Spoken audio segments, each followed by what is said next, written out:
어떤 사람들이 그래서 막 기도할 때도요, 작은 문제는 기도 안 해. 이건 내가 할 수 있으니까. 어렵고 큰 문제들은 하나님께 기도해야 된다라고 생각하는 거죠.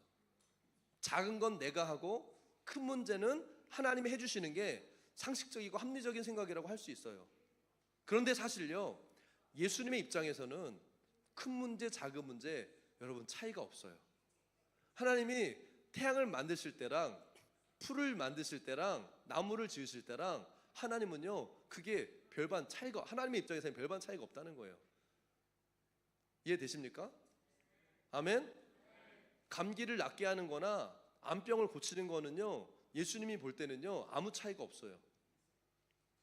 중풍병자를 일으키실 때는 막 더 세게 중풍병자 일어나라 막 이렇게 하시고, 감기야 나아라 이렇게 하지 않으셨다는 거예요.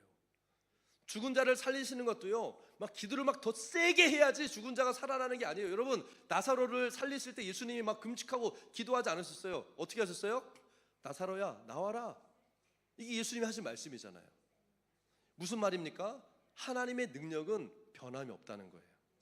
아멘. 그러니까 지금 우리 주변에서 일어나는 문제와 상황들은 사실 그게 진짜 문제가 아니에요. 진짜 문제는 뭐예요? 우리의 믿음이라는 거예요. 기적의 역사가 일어나고 문제와 상황을 돌파하는 하나님의 역사, 이거는요 문제의 크고 작음에 대한 게 아니라, 그래서 어떤 때는 하나님의 능력이 막 크게 나타나고, 어떤 때는 하나님의 능력이, 왜 하나님은 작아지시지? 하나님의 능력이 왜 작지? 이게 아니라는 거예요. 그게 아니라 하나님과 하나님의 말씀에 대한 우리의 믿음의 차이라는 거죠. 이해되십니까? 믿음이 없으니까 하나님의 역사를 경험하지 못하고 결국 다시 다 기도하는 것처럼 시작하지만 결국에 다 내 힘과 내 지혜로, 내 방법으로 다 주워 담아서 내 주머니에다 집어넣고 내가 해보려고 노력하는 거예요. 하나님께 문제와 상황을 내어드리지 못하는 거예요. 근데 여러분, 진짜 처음부터 이건 내가 감당 못할 문제야, 막 어마어마한 큰 문제들은 뭐예요? 더 기도해요. 그리고 기적을 실제로 경험하죠. 여러분, 왜 그러냐면, 여러분, 하나님의 능력이 막 갑자기 커져서 그런 기적을 경험하는 게 아니에요. 왜 그래요? 내가 하나님께 그 문제를 맡겨드렸기 때문에 기적을 경험하는 거예요. 아멘. 그래서 중요한 거는요, 큰 문제, 작은 문제가 중요한 게 아니라 우리의 모든 삶의 영역에서 창조주 하나님을 인정하고 신뢰하는 우리의 믿음이 성장하고 확장해야 된다는 거예요. 나의 믿음에 관한 거라는 거예요. 할렐루야. 이게 신앙의 핵심이에요. 우리가 신앙생활하고 믿음 생활을 한다는 것의 핵심이 바로 이거예요. 이 믿음이 자라야 되는 겁니다. 할렐루야. 이 믿음이 커야 되는 거예요. 그런데 이 믿음을 키우는 방법은요 너무나 명확합니다.